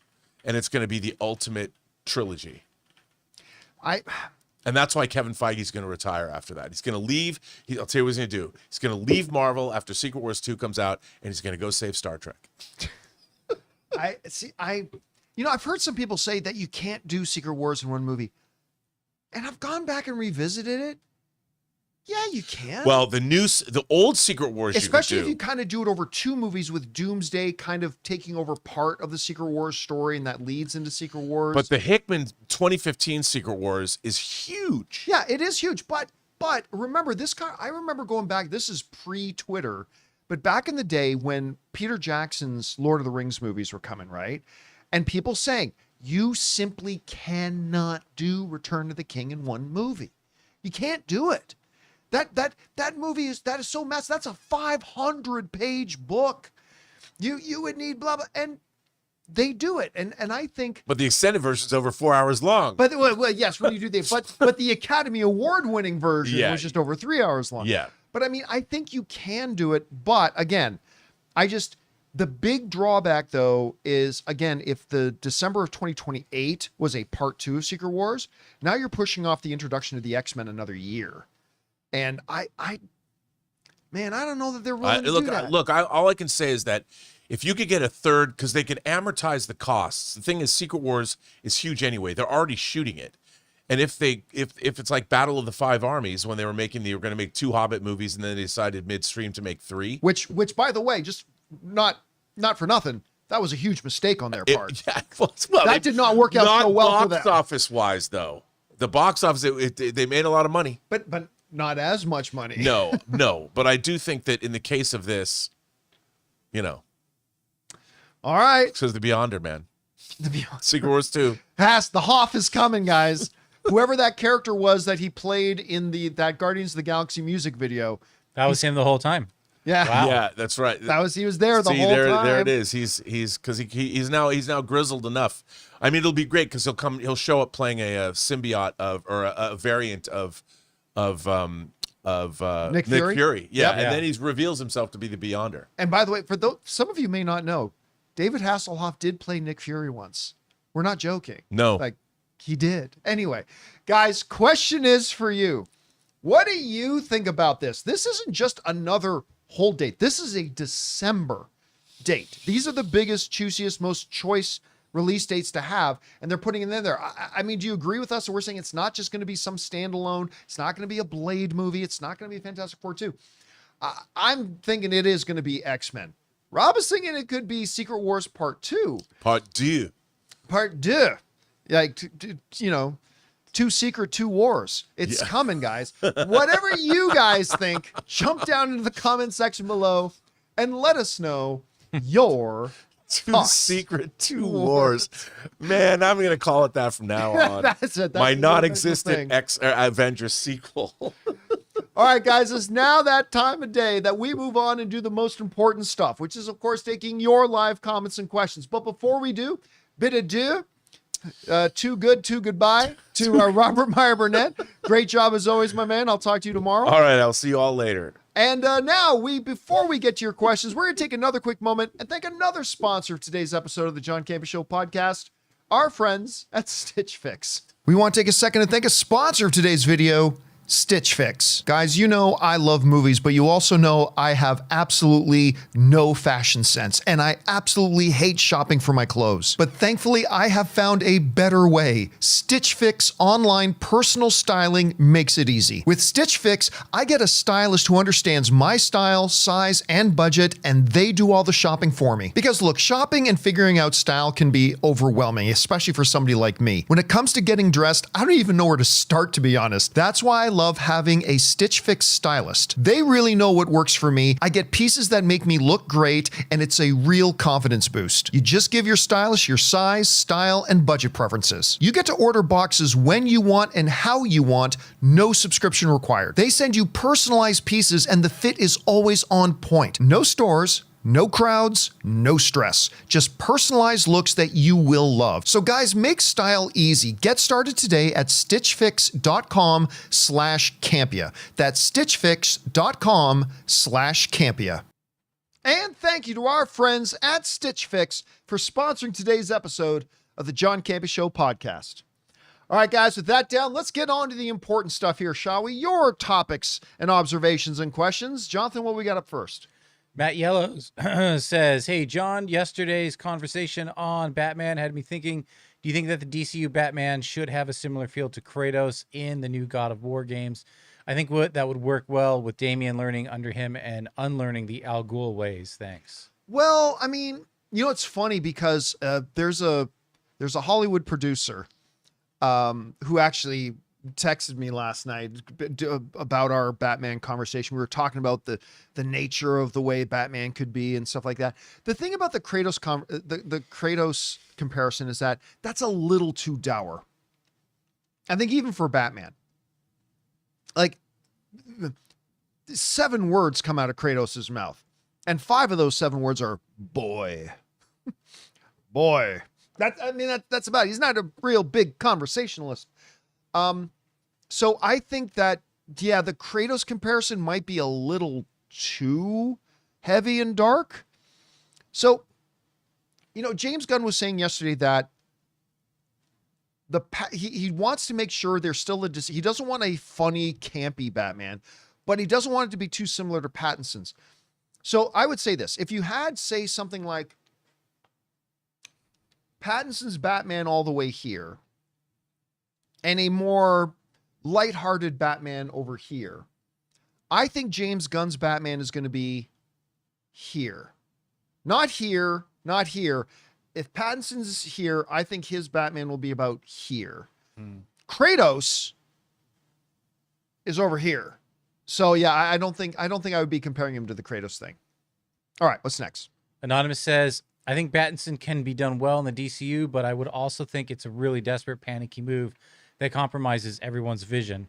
In my opinion, DCU Batman should be more like the Arkham games Batman, less year one, more Hush, or the 2016 All-Star Batman? Yeah, I mean, what he should be is a completely different conversation, but yeah, guys, it was never going to be Robert Pattinson. Robert Pattinson is a Batman that is designed for a world. Matt Reeves specifically wrote this Batman in such a way that he is a Batman that exists in the world without magic and monsters. It's about crime lords and crime families and real world kinds of problems and stuff like that. It was not designed for this. It would not be a fit. It just wouldn't match up. And, you know, James Gunn has repeatedly over and over again, guys, it's not going to be Robert Pattinson. So yeah, and you're right. It would absolutely not fit. You can't just pluck that character from that world and pluck him and then drop him in a world where a girl from another planet with hawk wings and a magic mace is flying around. Like it just doesn't fit. All right. What's next? We got Blake. Let's say the DCU had never existed and the current James Gunn movie was about to come out in 2025 with no live action Superman since 2006. Where do you think the hype level would be for both Superman and overall DCU? Through the roof. Yeah, 2006. Would that be Superman Returns? Yeah, that would be. If this was, I mean, that's a great question. If the DCU had never happened and this was like our first Superman since 2006, and DC, after all of Marvel's success, finally launching a cinematic universe, and this was the trailer, these were the trailers that were coming out, I feel very comfortable saying this Superman would have a $200 million opening weekend. It wouldn't break the all-time opening weekend box office record, but I feel very comfortable saying if it wasn't for all the baggage of the DCEU, and this was like these Superman trailers were coming in that vacuum, this movie would have a $200 million opening weekend. But as I've been saying the whole time, I'm believing it's somewhere 100, 110, 120. I've been saying that the whole time, even when those projections were coming out saying 170, I still think that's too high with all the baggage that's coming along with it. I think it's gonna be 100, 110, 120. I've been saying that the whole time. I'm sticking with it. All right, what's next?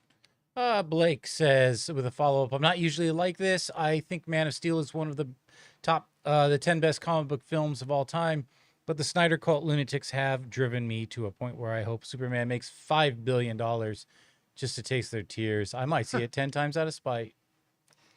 I don't think it'll ever do 5 billion, but you can do it 10 times. Yeah, listen, and again, I want to make sure people understand that the Snyder fans are different than the Snyder cultists, right? The Snyder, like the vast majority, I believe the majority of pure Zack Snyder fans, just people who really appreciate his movies like myself and who really appreciated Man of Steel. I think it's the most underrated comic book film of all time, and appreciate his movies, are not the same vile bottom-feeding Dixits that are like, let's plot against it. Only this can exist. Everybody should hate everything that's now coming. It should only be the Snyder. Like, you're fucking losers. You're losers. Like, the real Snyder fans, who are the majority, our fans are going, yeah, we loved what Zack Snyder did, and we're looking forward to seeing what new Superman is.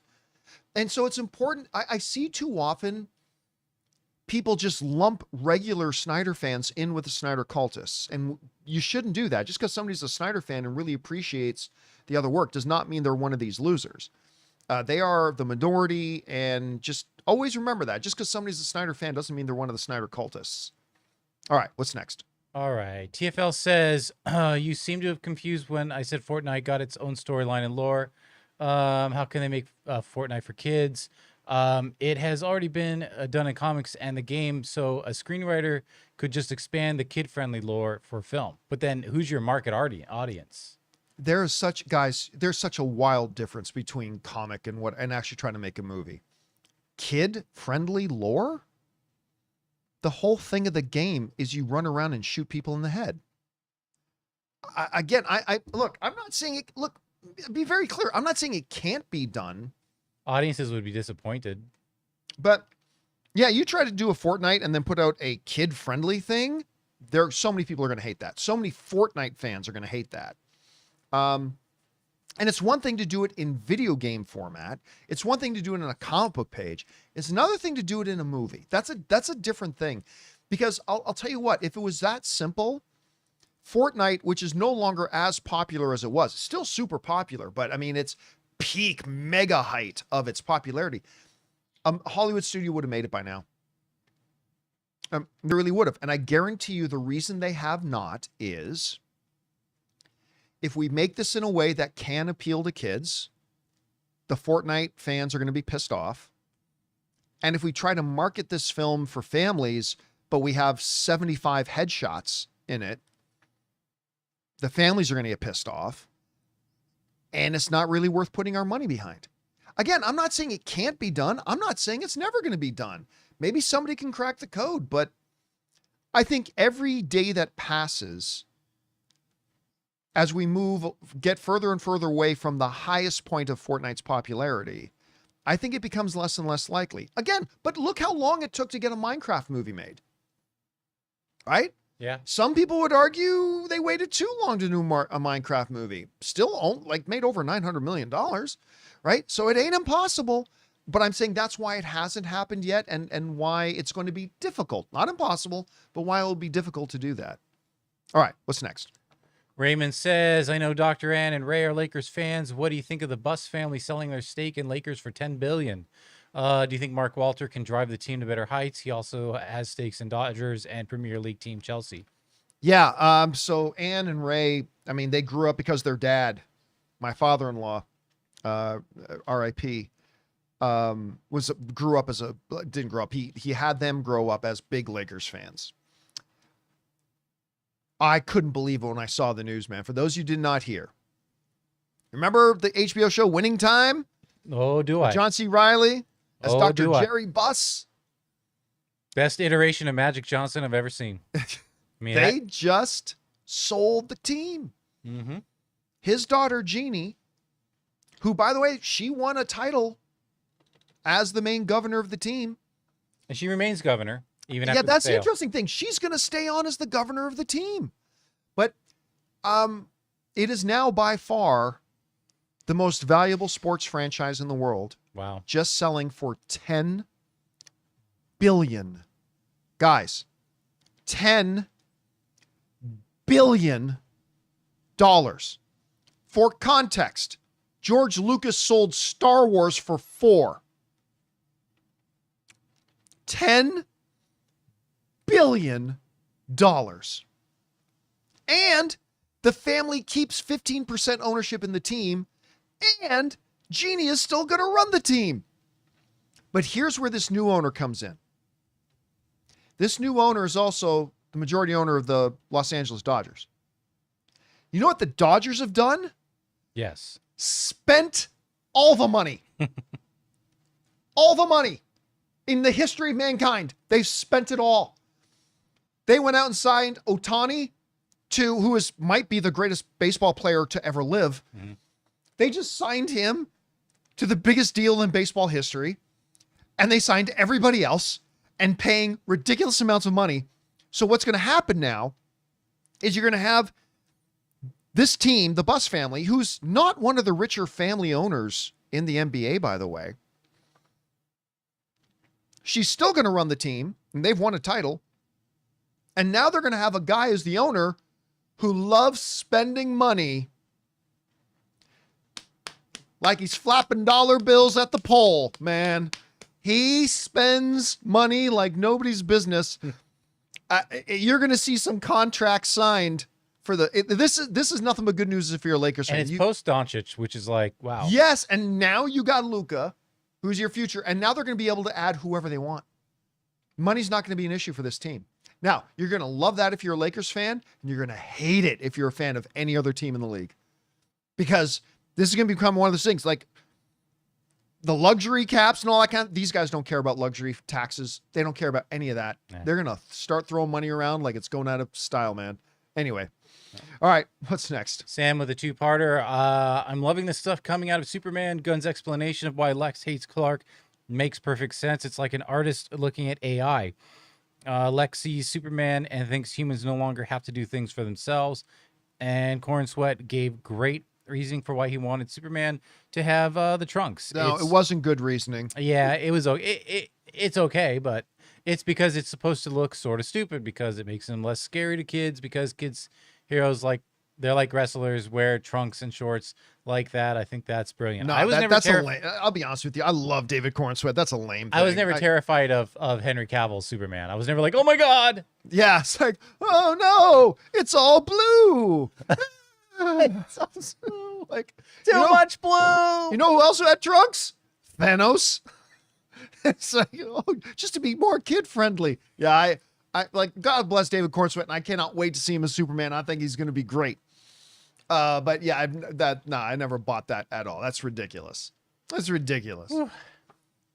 If he was really concerned about that, put flowers and hearts across his thing and candy canes off the edge of his cape. I've never bought that. And look, yes, I think the trunks are stupid. I do. I think the trunks are stupid. It's not going to affect my enjoyment of the movie whatsoever. At all. The costume doesn't matter. And I know people don't like hearing that, but it's true. The costume doesn't matter. As long as when you look at the costume, it's clearly Superman, that's all that matters. Yeah. It doesn't matter if it's the Brandon Routh kind of design of the costume. It doesn't matter if it's the Henry Cavill costume of the design. It doesn't matter. At the end of the day, it's not going to make the movie any better or worse. So while I hate the trunks, I do. It's not going to impact my enjoyment of the movie for good or for bad in any way, shape, or form. All right, what's next? Redeemer. Ironheart is the last Marvel project to have been developed in the Bob Chapek era. Yes, it was. Yeah. Was supposed to come out in 23. Why do you think they waited so long to release it? If I was them, I would have it switch places with Agatha last year. I think they should have pulled a Batgirl and just buried it. Now, I concede that I'm saying that having not seen the show. I may love the show. You guys who've watched me for a long time, you know that happens from time to time. That there's something that's coming out and I think this looks terrible. And then I watch it, I'm like, holy shit, that was great. And hopefully that will happen with Ironheart as well. But it, like with all the stuff that's gone on and trying to get this thing to the screen, honestly, I really think it would have been in their best interest just to scrap it. I think they just should have scrapped it.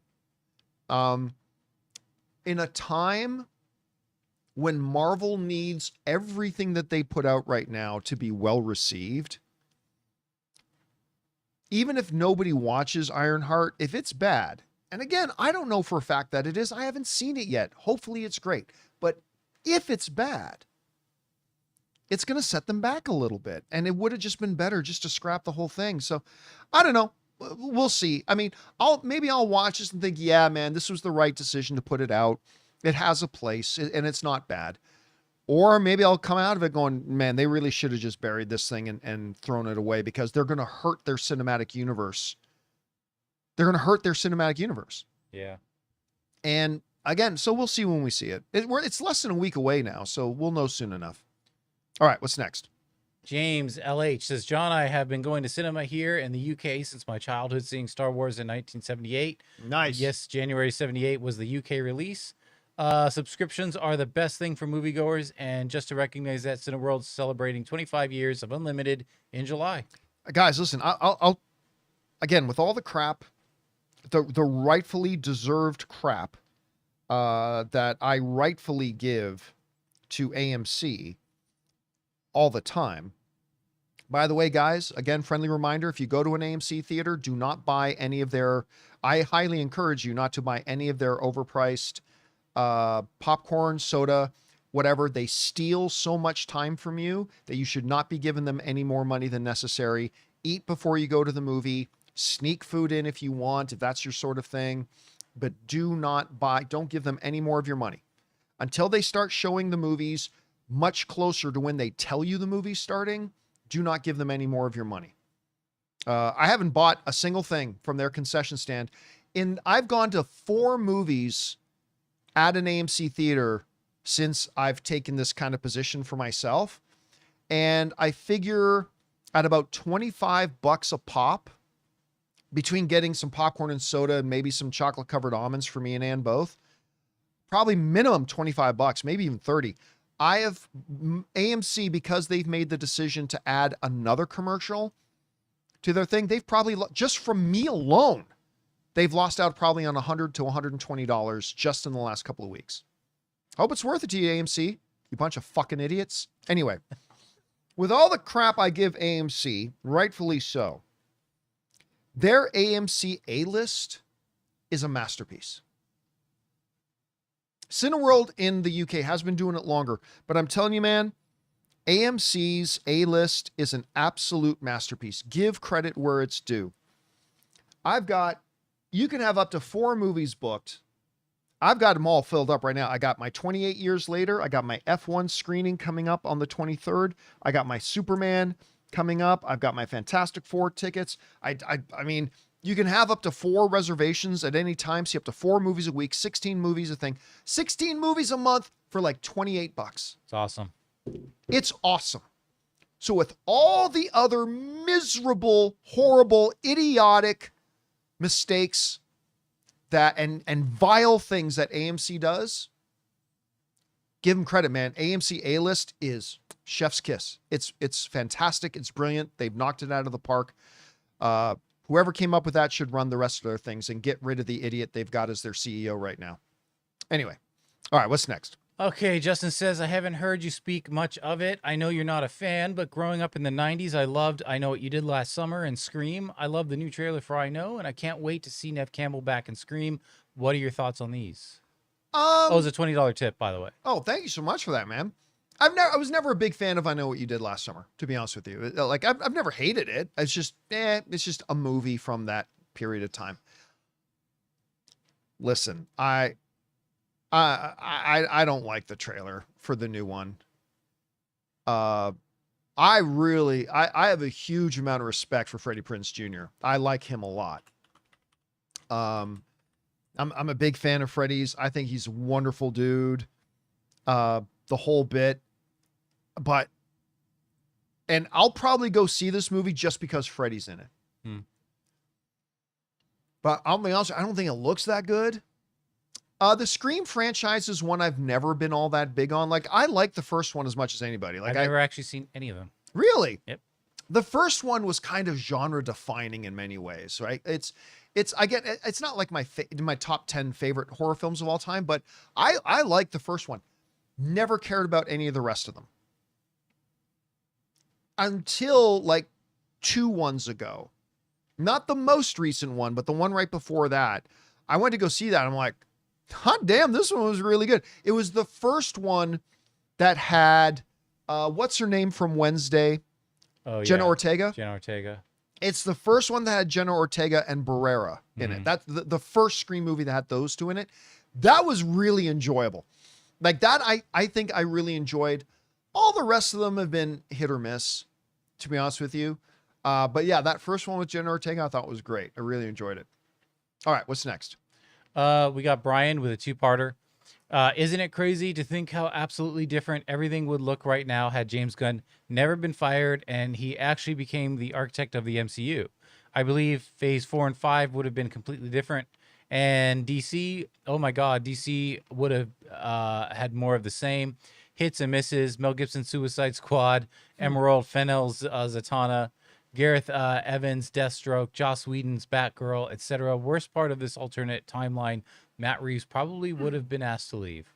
I mean, one can never know what would have happened or not happened, but I mean, there's no doubt about it. James Gunn would still be at Marvel. I get it, and I understand what happened, but I thought that was one of the biggest mistakes Disney ever made. Was when they parted ways with James Gunn. Now, eventually, they course corrected and went back to working with James Gunn, and they ultimately made Guardians of the Galaxy 3 together, which was a smash success for Marvel and for James Gunn, and great. But it put him on the market. And a lot of people forget that before they parted ways with James Gunn, he was being positioned as he was going to be the architect, the guiding hand of the galactic side of the Marvel Cinematic Universe. And things could have looked a lot different. I mean, he was essentially kind of becoming Kevin Feige's right-hand guy before what happened. And yeah, it's funny to think about how history could have unfolded differently. All right, What's next? Batman versus Superman: The Dawn of CSC says, Cineworld UK accidentally showed the Megan 2 trailer before a kids movie. This was an isolated incident, so it has me thinking, do individual cinemas just drag and drop ads and trailers into a playlist before the movie, or are they pre-edited video packages? I think, I mean, both are true. I mean, so now it's all done digitally. They drag and drop, but then that drag and drop becomes a package. Right. Now, thankfully, the Megan 2 trailer, not that big of a deal. Not that big of a deal. I mean, that could have been worse, right? I mean, they could have accidentally put in the Red Band trailer for House of 1001 Corpses, the sequel. So thankfully that's not so bad, but yeah, it's all basically done digitally now, and then you press go, but yep. Oopsie. So hopefully they caught that mistake. All right. What's next? Anonymous says, someone said to me about Superman, you don't even know whether the movie is good enough to see it once, but you already are planning to see it more than once. How does that make sense? Would like your opinion. Well, you can always cancel the second viewing. Yeah, if you can always cancel your ticket, but you've locked in a good seat in case you do. But yeah, that's the thing to me. I mean, of course, like Ann and I have booked. We had 3 screenings of Deadpool and Wolverine booked before the movie came out. And because we were anticipating that we were really going to like it. And we wanted to make sure we had tickets for those early screenings. Because we didn't want to have to wait a week to go see it again. We wanted, if we loved it, the amount we thought we were going to, we were going to want to go see it again the next day. But if we went and we left weeping because of how bad Deadpool and Wolverine could have been, well, then we just would have canceled our tickets. Remember, we're not living in 1986 anymore, where you got to go to the box office, buy your tickets, and then, oh no, I've bought my ticket, and if I want a refund, I have to drive back down to the movie theater and speak to the manager. Go to the concessions area, go up to the ticket taking window and speak to the manager. I'd like a refund on. No, I just open my app and literally go, bloop, refund ticket, and then it's done. It's not that big of a process. It's really pretty simple, but if you're anticipating that you're going to really like it, and you know that if you do like it, the amount you think you will, and it's going to be busy theaters, it's not a bad idea to book those tickets right away. I mean, and hopefully it ends up being good. I had to see Phantom Menace twice to confirm I hated it. Dude, I saw that movie like 17 times in theaters. The score, there were certain scenes that I just was like, it's for those scenes. But I hate the overall, Oh, yeah. No, it took me a bit to realize how much I hated that movie. Yeah. But I remember at the time I was working in a visual effects company, and Star Wars: The Phantom Menace, I'll still stand by this. Never in the history of visual effects has one movie been such a giant leap forward in the world of visual effects as Star Wars: The Phantom Menace was. People were tripping. Like, I remember my cousin, like, I don't understand how they did C-3PO, because you can see through him. So how was the actor? That was all digital. They're like, no, again, so me and the guys and the folks, well, it wasn't all guys. Shannon was there, but we, like, often, several times a week, we'd go in the middle of the afternoon, we'd go staff meeting time. That meant running quick to Costco to get a $1 foot-long hot dog and a soda, and then driving to this mall that had a pretty cheap theater and watching The Phantom Menace again, because we worked in visual effects. And I, again, as much as I hate the movie and I hate the prequels and all that kind of stuff, give credit where it's due. It still, I believe, still today stands. When you take where all the visual effects were in movies at the time, and then this movie came out, no single movie has ever been a bigger jump forward in visual effects, I think, other than The Phantom Menace. Anyway. All right. What's next? Jai says, in a 2-parter, saw a 30-second clip of Superman being interviewed by Lois for the first thing. This is the first thing to lower my excitement for Superman. It's still a great clip, but what I've inferred is that Clark is very much an amateur reporter rather than an excellent one. Well, he's young. I feel like Clark's skills as a journalist get sidelined more often than not in adaptations, and I was hoping Gunn would have explored it for a change. This is just personal preference, and for all I know, the movie's better for not focusing on it. How good would he be in the first year or two of being on the job? I mean, that's the thing, right? Like, you got to understand that this is very early in Superman's career. It's not a day one, but it's early in his career. And at this point, he hasn't been a journalist that long. And I think it would be Mary Sue-ish of James Gunn if they just suddenly jumped in and Clark Kent is practically a Pulitzer Prize winning journalist when he's been at it for 18 months, 21 months. I don't know how long he's done it until we get in there, but we know it's going to be kind of early in his thing. So I think it would kind of be a little silly if they said he was much better than that. He's still kind of a junior reporter at this point. So I don't know. We'll see it when we actually see it in the movie. All right, what's next? Sci-Fi Extremist says, if you were Feige, how do you address mutant problem? Do you retcon the MCU so that mutants have been here all along but run the risk of what hurt Eternal story some? Or are mutants suddenly new and you totally change their history? We've been asking this question for 5-6 years now. It is the big question. It's the big money question that I honestly don't know how you do it, because there is a big drawback either way you go. If you say they've been here the whole time, well, where have they been? Kids manifest their mutation in their early teens, and it's public, and it's messy, and it happens, and there's no way the world doesn't know about that. Then some people say, well, Professor Xavier uses Cerebro to wipe the memories of everybody in the world who has any knowledge of mutants. Okay, that's fine.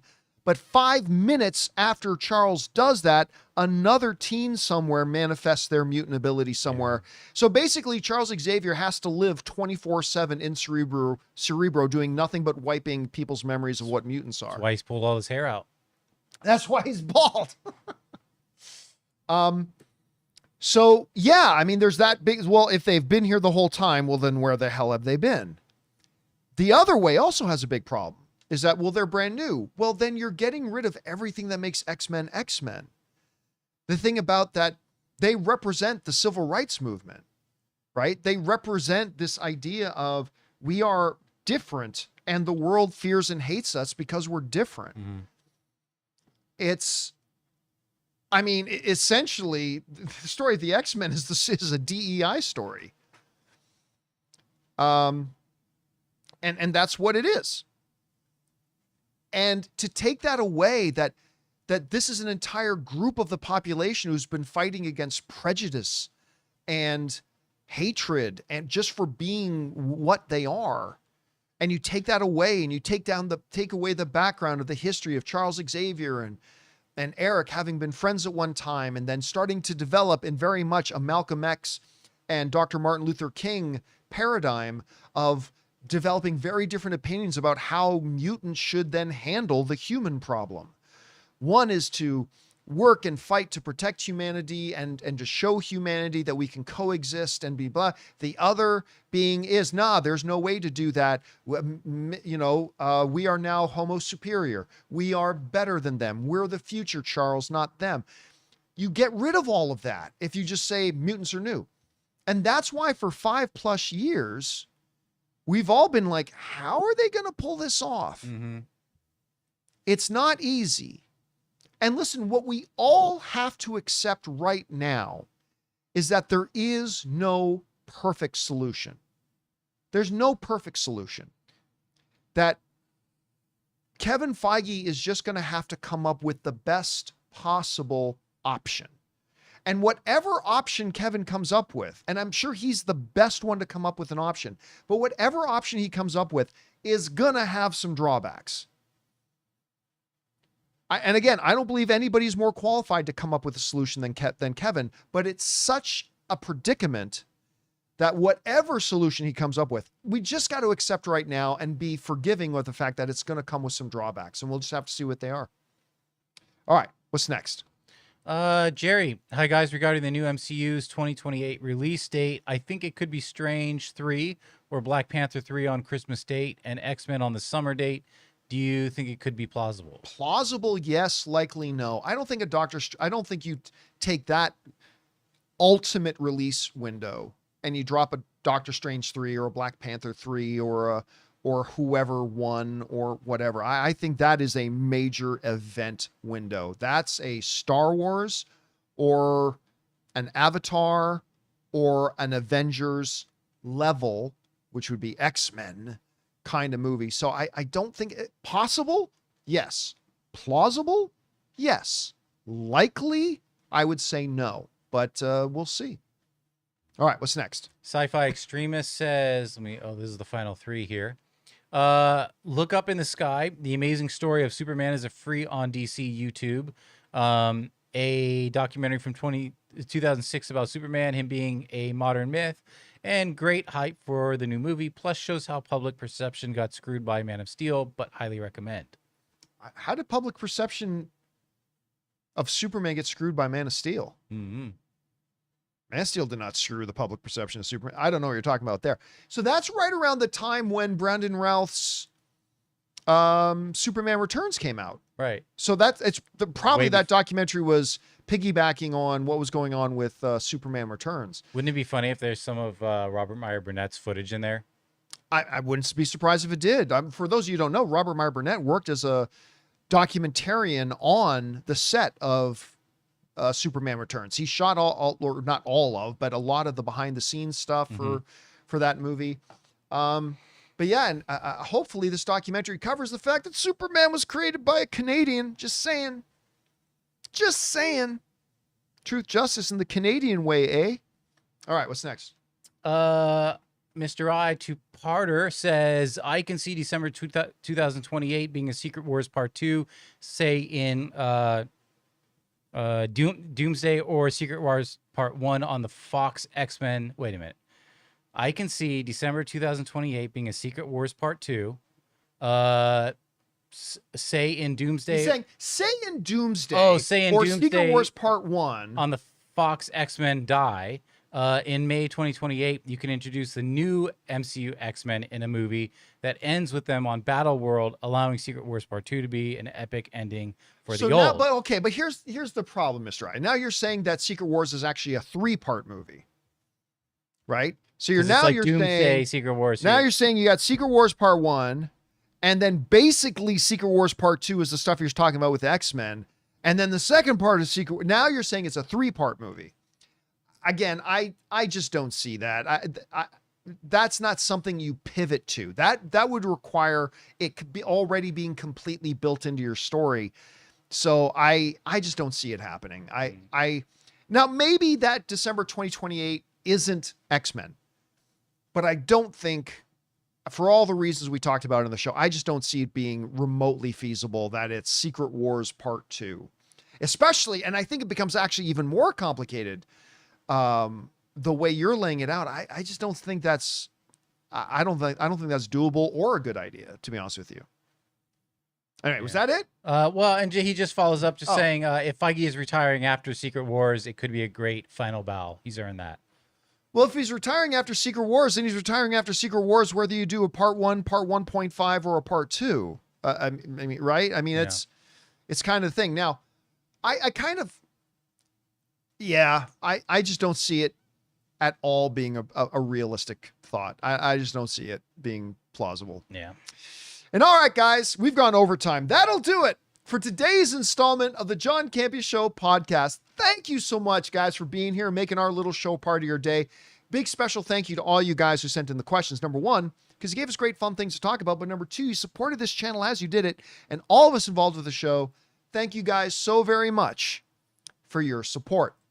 Big thanks to Robert Meyer Burnett for being here and being great as always. Big thanks to our technical producer, Jonathan Voico. See you guys later. And biggest thanks, of course, to you guys for joining us. My name's John Campea, and until next time, my friends, bye-bye.